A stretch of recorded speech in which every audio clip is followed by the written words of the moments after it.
How's it, guys and girls? Welcome back. Sad and joyous day today at the same time.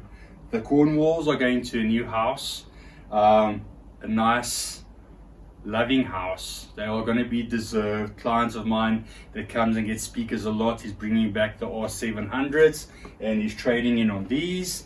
Joyous because this allows me to get some new things in the new year coming. This might be the last video for the year. Maybe Alan has something that he can bring me, then I'll do that video, but otherwise this is going to be the last one. So what we're going to be doing in this video, we're going to be saying goodbye to these, and I'm going to be answering a question that I get asked a lot. If I had to keep one set of speakers, what set would it be? I don't need to think too hard about this. There are a few top contenders which I'll get to, but there's one that always pops up in my head and I always like, yes, that's the one. So Alan is going to disagree on this video, and his disagreement is warranted because the speaker that he will choose is very closely matched in price and performance.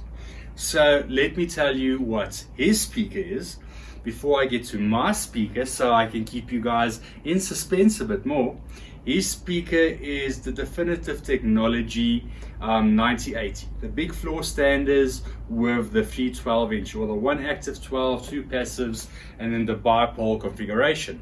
That is a very, very good speaker, and I know why he likes it. He's a bass head like me. That bass is phenomenal, but sometimes that bass can come across as a bit of a subwoofer like bass, which it is. So to tweak them to perfection is key. Placement, because they bipole, is key. Very good speakers. Very good speakers. They would be my number two if I had to keep one set only. The sets I would keep, if I was only allowed one, is the Klipsch RF7 Freeze. That is my all-time favorite speaker. Yes, I've listened to more expensive. I listened to the Monitor Audios, the Bauer & Wilkins, these, the La Scalas. Yes, all of those in certain ways are better. The La Scala has a presence and a live feel and detail that is uncompromised to anything I've heard. Downside, placement, where to put them, because they are freaking huge. And the other thing is, they don't do everything well. Some of your songs are like, wow, this is the best thing I've ever heard, and the next one is like, no, if it's not a good recording, it's going to punish us. Where the Klipsch, it's like that best friend that just gets along with everyone. It does bass, it does detail. They are big, but they are easier to place. They are still a statement piece. When people walk in, it's like, Klipsch, I've never seen, oh, the RF7s, and you show them the 10-inch drivers, and it's like, they're still a talking point. Not as much as a talking point as these, but these go both ways. The guy that's an audiophile will immediately know what they are, but the guy that doesn't is like, oh, I love your old speakers, and they're not old speakers. Yes, they are, but they're not. They've just been redesigned over time, and they keep that heritage look. So these go both ways, but to match the sound on these, so difficult. But for now, these are going to be boxed up. Clients collecting them tomorrow. RF7s are going to go back. I've actually got a brand new box set in the storeroom I'm going to take out of the matching center. And what I want to incorporate into this video, a lot of guys have been saying that I should show more on screen on the Dirac that I did. So in here I've got the Marantz Cinema 50, and we did the Cinema 40 in the other demo room. In here we'll do the Cinema 50 now, and I will show on screen in more detail what I do, and then the findings of this room before and after Odyssey and Dirac, and tell you, because that was a cinema room, this is a more open living space room, and it's much bigger. This is about 10 meters by about 8 meters, so about 80 square room, so it's a big room, and it loves to suck bass out. So in here I'm only going to have one sub, so we're not going to do the 4 subs. but it's the big PB16. So let me quickly get to boxing these up, unboxing the other ones, and then we'll do that video. Okay guys, change of plans. I was going to do the RS7s. I thought, why unbox them when we have the R700s back in and we can do them. And this is a good opportunity to revisit the Polk R700s. This is still to date my best video watched ever, and it's one of my earlier videos. These are phenomenal. So let's revisit these. Let's give them a proper calibration and let's see what they sound like before and after Dirac. So again, for the guys that have not watched my previous video, what you need to do Dirac, you will need a laptop, you will need a mini DSP or a good microphone, and you will need a mic stand. Now, who is this for? Audicy that comes on the Marantz and the Denon units is more than adequate for most. Dirac is for the connoisseur that wants that extra bit of fine tuning out of his equipment. As with your car, if you want that extra bit of performance, you need to load software and you need to tune it. This is what we are doing here. This is not a cheap process. In South African rands, the license is going to hit you about 6,500 rand. If you do it yourself, if you get someone that needs to come and calibrate it for you, that time needs to be added onto that. But I'm going to try and show you as much as possible how to do it so you can DIY this yourself by just buying the license. Or if you have equipment that has Dirac on, you're already golden. As I said before in my previous video, I think that Marantz and Denon on their next units, they will implement Dirac as standard. I think they might drop Audicy in future. It is that much better. I didn't like it in the beginning, but it's been fine-tuned to a very, very good level from the earlier Dirac units that I've used. Again, thank you for Dirac. They did sponsor the licenses for these videos, so I'm grateful for that. This will be the second license I'm using today on the Cinema 50. On the Polk R700 fronts, we have the Polk Center. If memory serves, that's the 600.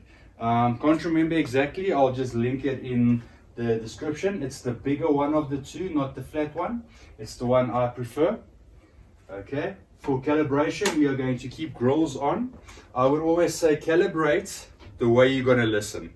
If you listen grills off, put the grills off when you calibrate. Grills on when you calibrate. It does make a difference to your sound. So there's going to make a difference to your calibration. So, okay, some previous comments on the previous videos, guys couldn't see what's going on the screen. I'm going to try and remedy that this time. I might put the lights at the back off so the screen light is more prominent so you guys can see what I'm doing. Let's get into it.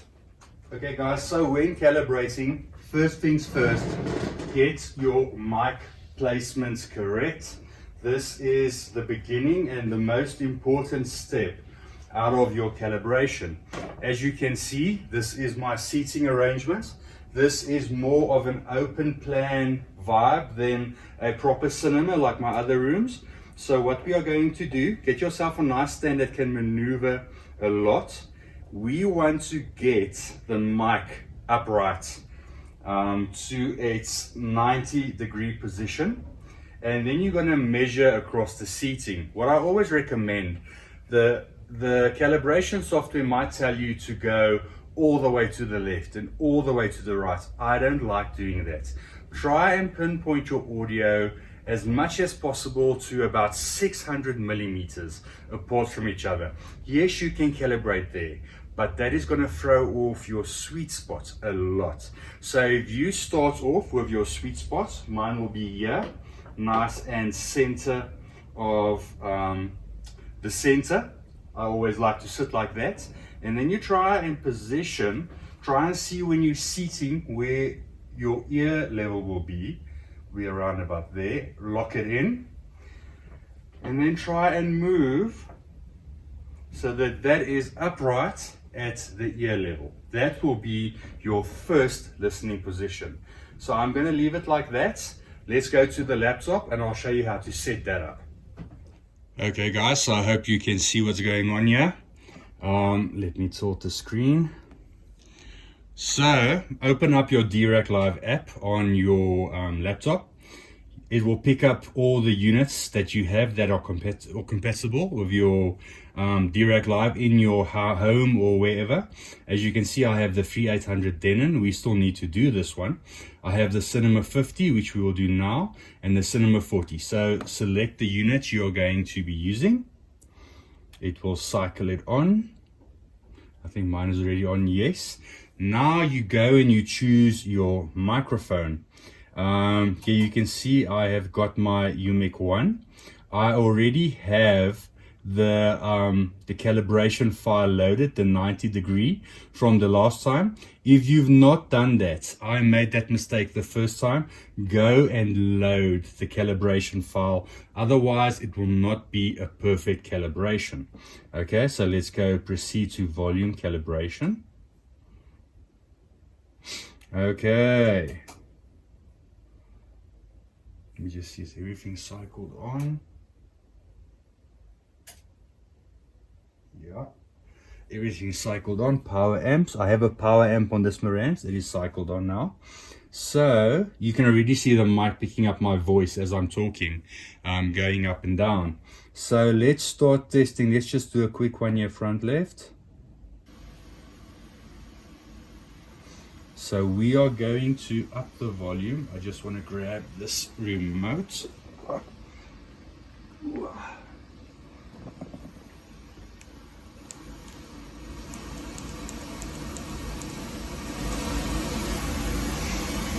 I might leave the room for the calibration again. Dirac calibration. Let me just put the volume down.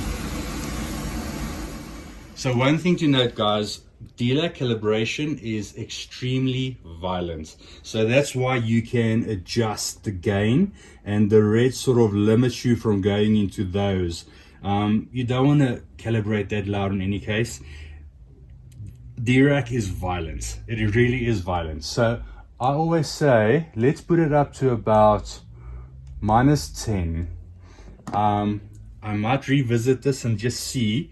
-10, I normally calibrate at reference volume, but that might be very loud. But let's see, let's go.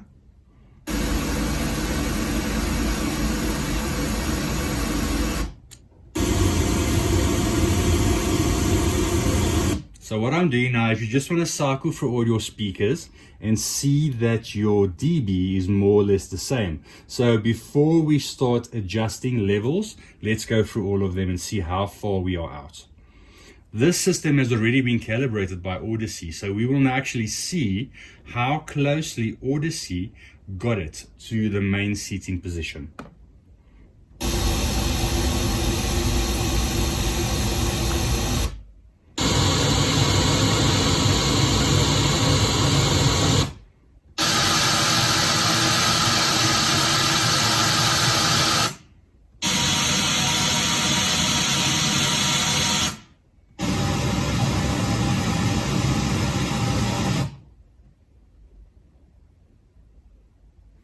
Why don't I have top front right? I'll check that out now. Maybe a wire just pulled out the back. Also don't have top rear right. I have none of my high channels. What the hell? This is so weird. I'll investigate further just now. Let me just see sub.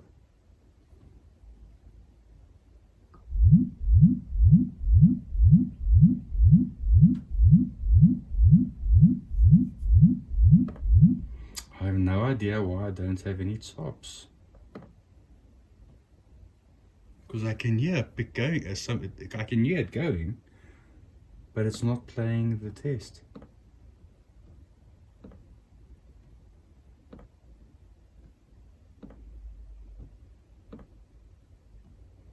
So weird. I'm gonna quit out completely, come back in, and we will revisit this. When in doubt, cycle on and off. Nothing has changed in years. Electronics. Okay, so that was obviously a Dirac issue. As you can see, I have Dirac on the screen now. Dirac calibration in progress. So I tested my outputs on the Marantz and all works fine. So it shows that Dirac is not without its bugs, but it is electronic equipment. So let's see if putting it on and off sorted out the problem. So I think my volume there should still be... Let's get the volume back up to 10. And let's do this again. Front, left, let's go. I'm going to go through all of them.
Okay, as you can see, not too bad, not too bad. Let's go to the fronts again. So left fronts, these are very close to each other. I actually wouldn't bother changing anything there. The surround right, the surround, well, this is surround right, surround back right. This can be upped a little bit, so let's go up. So let's try and get them all close to 32 or 33 dB.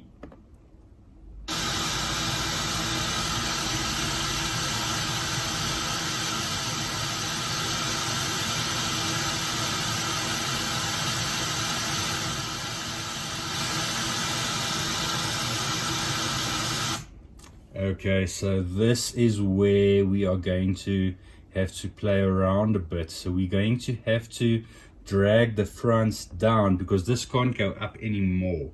So I think let's go. I'm going to push this up to -5 dB on the receiver. Gonna run a audio through all of them again quickly, just see where we end up now. Master gain is too high. Okay, so let's not do that. See, it does at least warn you that you are about to do very high volumes. So let's keep it at -10. What I'm going to do, I am going to drag the other ones down. So let's focus on 37 then, being the lowest point here. Let's try and get it there.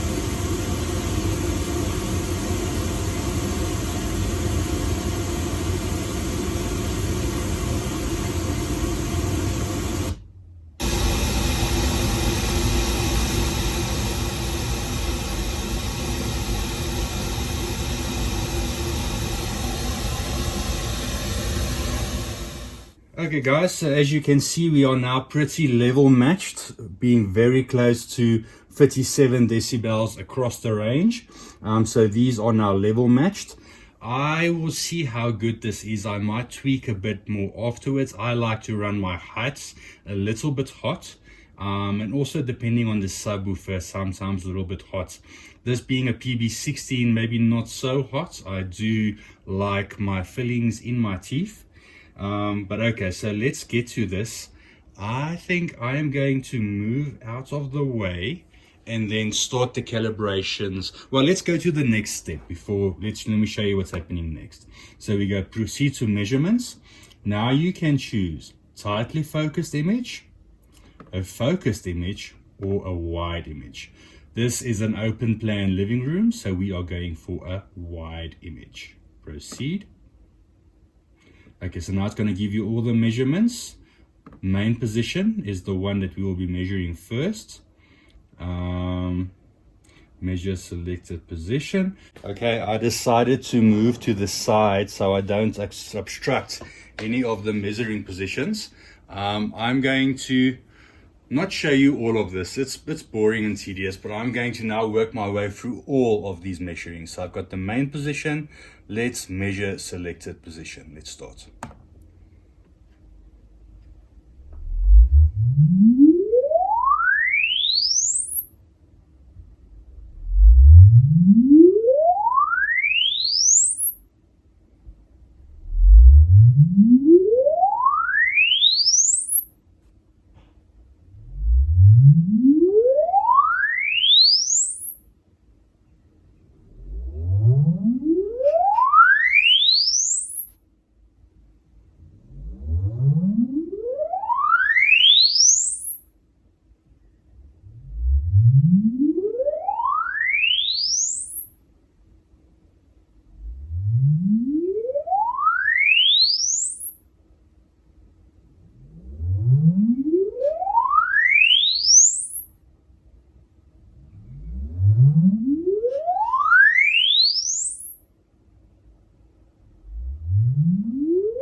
Okay, so there I took you through the complete first measuring position.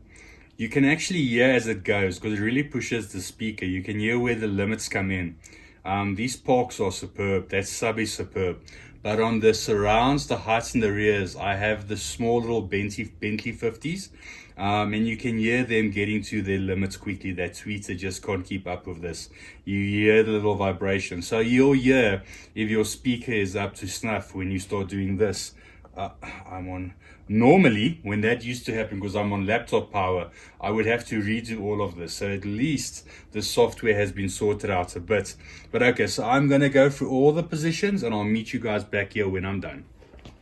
Okay guys, we are back. So as you can see, we have now successfully measured all the positions. If you do get a position that has a red tick like I had there, just go back and re-measure it at any stage in the process. It was not happy about something there, but it is now measured. So now we can go proceed to filter design. Filters. What you can do, I wonder if we should do it now or at the filter design. Let's just see. Now let's go to filter design. I want to upload the dB curve. That's something I really feel needs to happen. You guys will see once you do calibration, even on Odyssey, it sucks all the bass out of the room. And with Odyssey, I've got my ways to get that back. Like I said, sometimes up the bass by 3 dB. But on this, we have the curves. We can add in the house curves. Just go back, watch the previous video. You'll see where you can drag them from and then add them. I've already downloaded them. I'm going to add it in now. As soon as I have the opportunity, it's just doing its initializing. Okay, once your processing is all done, you will get to this screen. You can go and set targets. You can look at your impulse responses. Go through all of this, see what they do. Just familiarize yourself. It's nice to see if you haven't seen this before. Go to set targets. Go up here, drop down menu. If you've not downloaded the dB curve, now is a good time to do it. If you don't know how, go to my previous video. It's all explained there in the calibration of the Marantz Cinema 40. It will be the same for this one. We load target curve.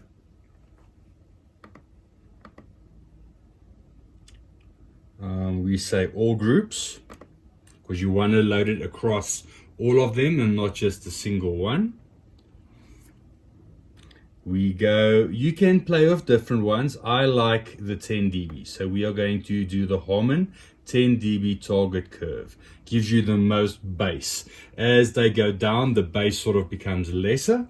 So I'm a bass boy, give me max. So now you can see how the target curve is loaded across your calibration. You can go to the front right and you'll see the same thing for there. Go to the center, same thing for there, and so on and so on. It's loaded across all of them. Then if we are happy, we go to proceed to filter export. We select a slot. Let's just do it on this one. We will name this Cinema 50. Let's just say -1, because this is the first. Oh, where's my A now? Cinema 50-1. This is my first calibration on it with Dirac, and we go export filter. Preparing to export. It will now communicate with the unit and do its thing. Okay, and done. I am now going to jump onto the unit. I am going to play a few different demos, see if I'm happy, and I'll come back and I will show you guys the progress and what the results are. Holy crap, guys. Wow. For a guy that was not a Dirac fan to start off with, and for this to sound like it is, look at my goosebumps, guys. It is freaking phenomenal. I have gone from not being a fan of Dirac to not thinking I can live without it. And the calibration file I showed you guys, from what I uploaded, I did not change a single thing. I did not up on the heights, I did not up on the bass. It is just pure perfection. The authority it plays with. I really recommend the dB curve, the Harman house curve. You must do that to get the bass back. But once it's done, that SVS blends and hits and slams and shakes the couches. It is phenomenal. The detail from the voice to the left, to the right, to the surrounds. Demos I'm used to watching after calibration, like Greatest Showman, where that sack of sand hits boom, into the ground, and then you get that whipping that comes from the left. That actually caught me by surprise. It was so pronounced and so precise, and nothing it jumps out at you, but nothing makes itself overbearing. It is all in the right places. It is absolute perfection. Dirac, hats off. You have made me a believer. Amazing, so good that from here I'm actually going to go to the Bowers room and recalibrate the four 12-inch clip subs, because they've been playing in, they've not been calibrated with Dirac yet. And there's a few things I would like a bit better in that room with the subs. So I think after I've heard this PB now, this PB16, this sub is such a beast. But once calibrated, it is the most gentle giant you will ever meet. It sort of tiptoes and then it just slams and doesn't make itself boomy and over present. Oh, just shows you calibration. Is it worth the $6,000? Yeah, do it, guys. If you are serious about audio, it is worth that money. You can DIY it. If you want to get a professional, get a professional. If you guys, any of you guys want me to come and calibrate your systems with Dirac, just hit me up. I'll sort you guys out. It's just phenomenal. On the Polks, these Polks must be my speaker of the century. It's that good. It's so flippin' good. And you know, these are so good that Polk actually killed their Legend line, that they discontinued them. Now it's Reserve. They're so good. I love them. This system is going to stay up here for a while. I'm going to enjoy this. Guys, I hope you found some use out of this video and the calibration. If you have any questions, just hit me up in the DMs, drop me an email. I'm quickly going to pop in a demo for what it's worth, so you guys can experience this system in all its glory. Let's do that next.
was absolutely spectacular. I hope you guys could enjoy that and experience some of the demo. Use some good quality headphones. Headphones always bring out the best. When I'm editing the videos, I sit with my headphones at night, lie there in bed, my clips headsets, and I can actually hear when some of my people walked in the door, and I can hear the door opening and I get a fright because I think someone is coming in the door.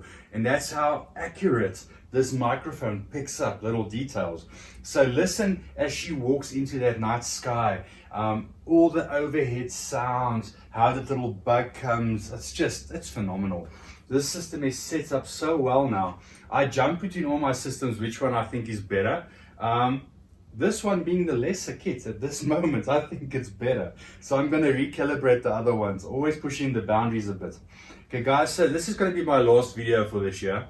Hope you guys have a very, very nice Christmas. Have a good New Year's. Please stay safe. Don't drink and drive. It's not worth it. Stay safe. Have fun with your family. And I will see you back here next year. There's some good products I know coming next year. Don't want to give away too much, but Rattel is bringing some great stuff. Marantz is upping their game even more. So stay tuned for all of that, and we'll see you in the next year. Cheers, guys.